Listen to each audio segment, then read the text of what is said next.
我朋友的 BM 啊，在 KL 撞后尾很严重，结果那辆车拿回来的时候，嚯，自己再贴1万块赚。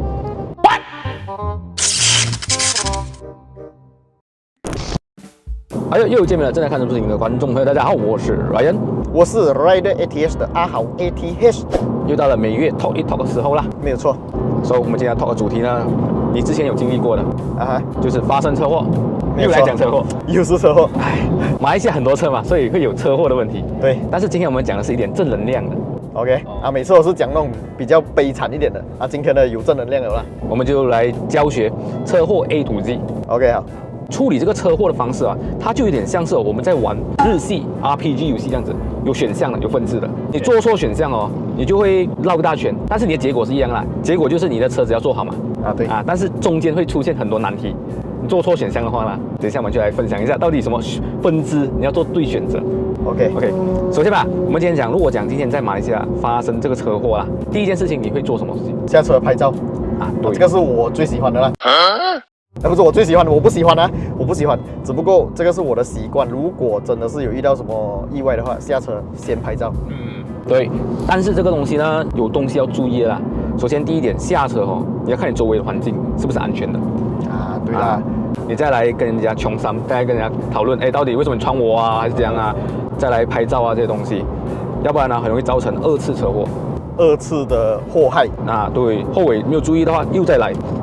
真的危险有这种 case 真的有这种 case 有这个东西我又有一个故事很久以前，我驾第一辆 Satriano 的时候，然后我是自己忘掉了去撞旁边。OK， 撞了旁边过后，我下车就有人跌波在对面的路看撞车。讲到东西我又有个故事，我们的好朋友 Adeline 也是这样子他也是帮人家，结果后尾又给人家撞到他的对他的 Civic。再来就是拍照了嘛，我们就会讨论嘛。其实讨论有些人很血气方刚，就来问候全家。事情已经发生了，好好讲话，先关心一下人家。你有事情吗？今天不管是你撞到别人，还是人家撞到你了，你先关心一下人家，有事吗？你车上的人有事吗？先礼后兵。对。即使人家你撞到人家在讲生气他也发不起那个火。对，好像之前我的 BRZ 给人家撞屁股，我也是一下来我没有先鸟人我先好好问他，什么事情？是不是 break 不及？是不是玩电话这样子？结果就好好的2个一起去报警 settle。这个事情已经发生了，就不要再来造成一个2次的一个关系破裂了。搞不好你们旁边打架，最后发现到原来是我的表哥表弟。OK， 好没有见面过的表哥表弟。意不意外？拍照的时候其实可以做一件事情，就是看对方的 road tax 有没有过期。OK， 可是现在很多人没有连 road tax 了啦。是所以就如果有就顺便看一下啦。对，就顺便看一下，他 road tax 有没有过期。如果你发现到是过期的，很大的可能性他的没有保险，没有 road tax。如果今天你被这种没有 road tax 保险的人撞请参考上一次的影片右上角右上角。OK。但是如果是讲今天你发现到他真的是没有 road tax 保险的话，这样子的话就可以马上叫他做现钱了咯，你就不用去报案，不用什么了嘛，是不是？对但是如果今天你是被撞的，但是你没有 road tax 保险，有的解决咯。我被撞我自己没有 road tax 保险，有的方法解决咯。可以解决的这个方法是仅供参考而已OK， 假设讲今天你是没有 road tax 保险，但是你是被后尾的车撞，后尾的车有保险的话，其实是可以通过律师来 claim 后尾的保险。可是我没有 road tax 保险我在路上走，我不是犯法了没？那个就是你的问题，那是另外一个回事。可是保险归保险。对OK 所以这个是一个方法，但是成不成立来讲的话呢，这个是要交由律师去执行，但是有成功过的例子OK， 这个是另外一个。再来就是当你的车子在发生 accident 了嘛，然后你要先确保你的车子可不可以走水当机有没有漏水有没有撞到黑油底漏黑油之类的。如果你的车子真的不可以走了的话啦，请 call 你的保险公司，要不然 call 你的 agent， 又或者是呢 call 你相熟的车厂在这边有一个分支注意这边是一个分支OK， 首先你要确保你的车子是不是新车。OK， 如果你的车子是新车的话，这样子你要 call 保险公司安排原厂拉回去做。再来就是，如果是说你今年的车子超过5年的话，这一点又是一个东西哦。我听说啦，最近有些保险公司跟 dealer 合作，好像今天你在这个 dealer 哦，跟这个 dealer 开保险的话啦，开这个公司的保险，它可以 extend 你的车子的那个折旧，就是那个 betterment。因为我们车子是有一个折旧嘛，超过5年就会有一个折旧，然后到最高是40% 的折旧。所以如果是说今天你确保好，之前我的 agent 有跟我讲过，我开这个保险，然后我回原厂的话，我车超过5年了，还是可以用回原装 spare part 的，这样你就还是拉回原厂。要不然你去外面厂的话，你就准备中那个 betterment 了啦。这个东西要问好 agent 啊。OK， 再来，如果今天做错决定啦，假设讲今天我没有跟他讲我拉去哪里，保险公司安排了一个车厂来拉你的车。去到他们的厂过后，你才发现到原来我有这样子的福利，你要拉去原厂。OK， 这个时候你又要贴钱了，会有一个 service fee。毕竟他们已经开工把你的车拿去他的厂了。对，一个 service fee， 这个 service fee 呢，看地方而定啦。我们 JB area 我问过汽车工会啊，350块起跳。就当做于一个拉车费这样啊。可能外面还有整千块的我有听过。在居銮那个人拉去他的厂要 release 掉这辆车要付成1000块，我有听过这样的事情哇，这个是很多地方不同的算法了。OK， 所以这个就是一个分支点，要想好你的车子是不是可以要拉去原厂，还是拉去你相熟的地方，还是怎样讲，这个你要做好一个决定。OK， 当你的车子拉去了过后，我们就要去准备报警了嘛，是不是？讲到这个报警又有一个东西，又有一个分支。不是分支，这是一个麻烦点，有一个麻烦点。OK， 要知道马来西亚在发生车祸的时候，你去报警你不可以随便去一个警察局，要去你在那个当地意外的警察署，交通警察局。要分清楚一种是处理民事的，民事是穿蓝色衣服的，然后有一种是交警的，交警是白胶，就是白色衣服的，要去那种才有的报警。你去交警那边报案，然后你要去对地方嘞。我们新山区嘛，Double Jasco 那个桥，如果你的意外是在红青灯以后，你要去斯里亚兰 ，OK， 在红青灯以前你要去波迪，大概一个红青灯不到50米的距离，就换地方了，就不同的管区。这个事情有谁中过懂吗？谁？赖主义。真的？有，他之前好像是借沃斯维根的车，然后被撞。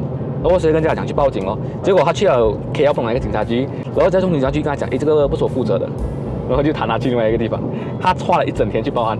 哇 ，OK， 去交通警察局那边报案的话呢，他就会问你 IC 来生家住哪里车牌号码是什么你撞到的车是什么车OK， 再来就是事情怎样发生的就是写一个故事OK， 再来就是如果你的车上有安装行车记录器的话。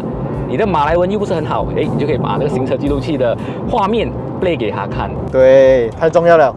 要加行车记录器，我们没有业配，今天没有业配但是广告牌的人有干爹顺便的OK， 这样子的话，你做好笔录了，然后那个交通警察局的交警，他就会叫你确保你的笔录。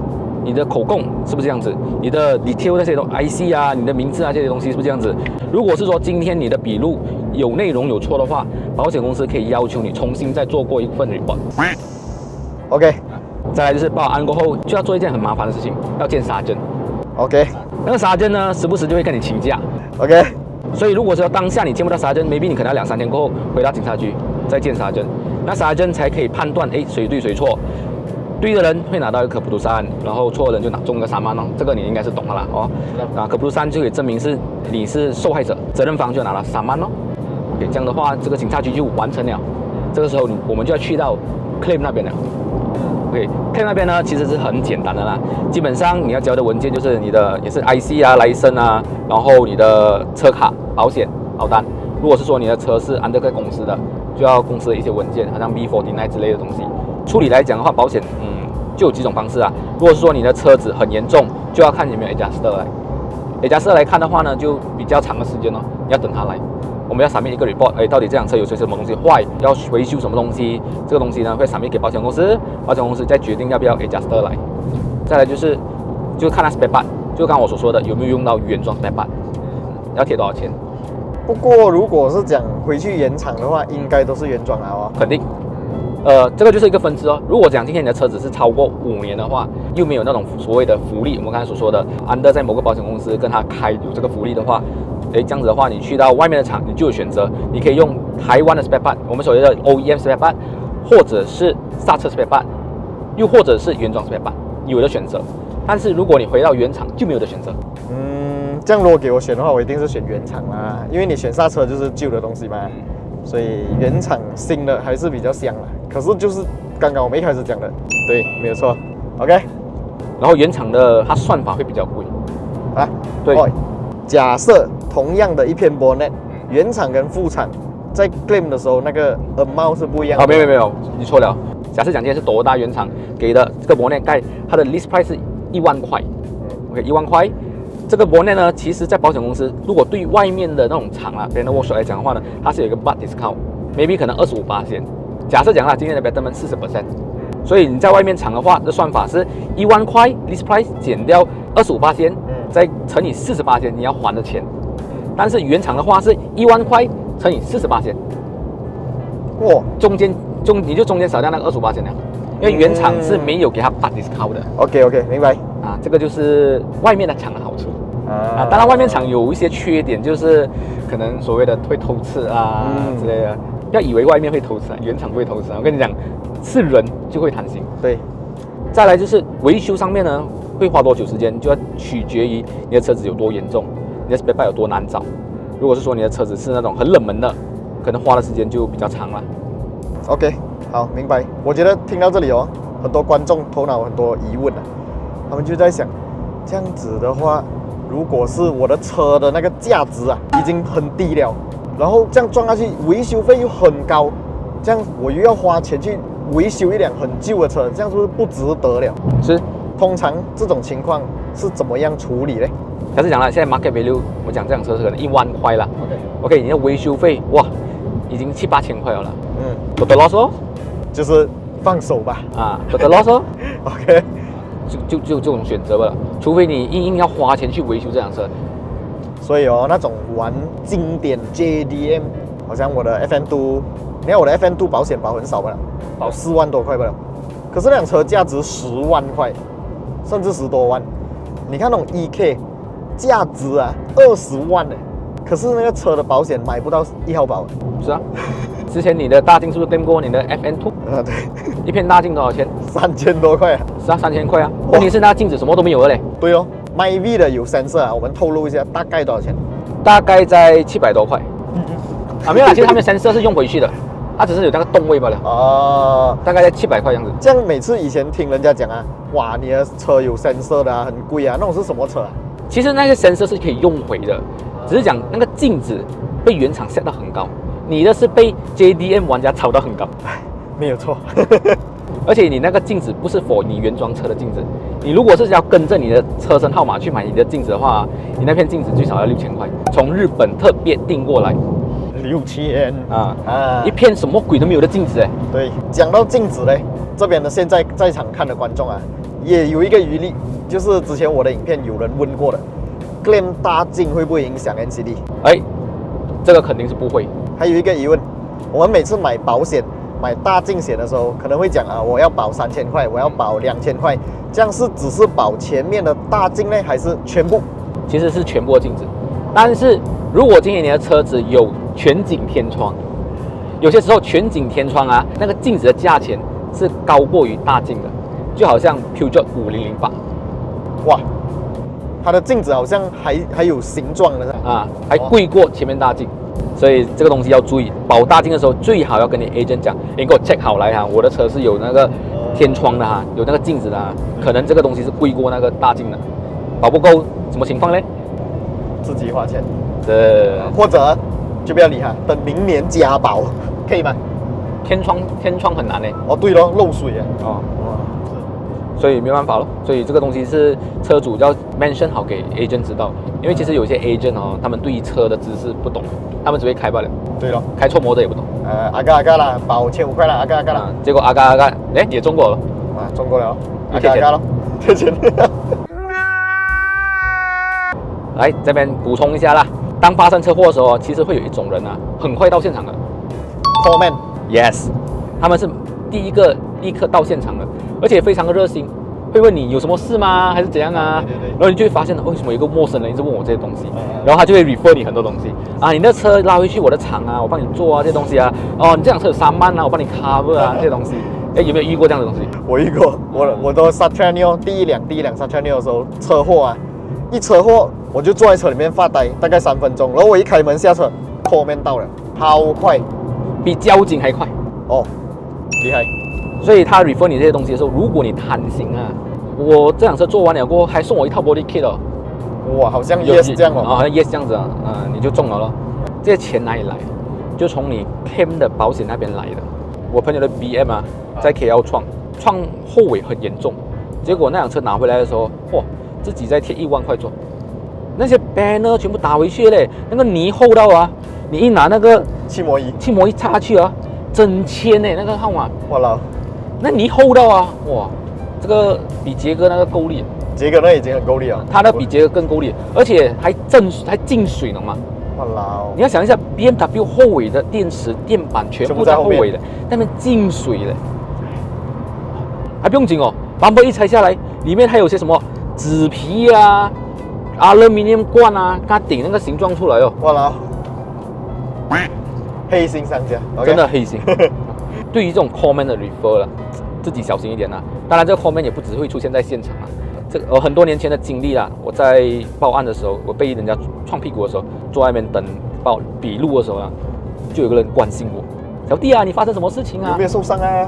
你的车是什么问题啊？什么车啊？哦，有没有车厂啊？他就间接的接近你，关心你，提供你照顾，对给你 offer，对，让你感受到他很在意你，对，然后你就把你的车子交给他做，对，这个我的 BRZ 我去报警的时候就是有这样的人，有这样的人啊，到现在还有这样子的人，还有这样的人，他就在警局那边徘徊，然后他就来看你的车，哇，这样子他就跟你分享一些人生经验，哇，这个做回去很容易的，多少钱，这样换一个 bumper， 这样我们有做，给名片。So 基本上就是你会在车祸遇到的一些问题啦，跟一个分支点。重点就是在于你要去哪一个车厂那边要做好这个决定，要不然你会绕一大圈，也有可能多花钱。所以这一点来讲的话，就是我今天要分享给观众朋友了。这样你觉得今天的分享如何？我觉得今天的分享 very good。我们这个话题啊，其实还可以讲更多更久，所以我们就留到下一期。下一期还有更多更加精彩的内容，或者你们有什么疑问、什么疑虑不知道，想要由Ryan 他比较经验老道嘛，来为你们做一个解说的话，都可以在影片下方留言区打上来，写上你们的疑问或者你们遇到过的问题或者是你遇到过什么奇奇怪怪那种车厂 refer 你的东西，发现货不对版的，你们也可以在下面留言栏分享，让我们知道。是，你们的故事也许比我们更加精彩。好了，今天分享就到这里了。喜欢这个视频的话，记得帮我按赞分享出去，当然也不要忘了订阅我们的频道，还有阿豪的频道。我们下期视频再见啦 ，Goodbye， 拜拜。很多人要讲我放手驾车了，我用 ACC 啦，哎呀，换车了，upgrade 了还没有公布我这什么车，后会有期。OK， 请关注他的频道，拜拜。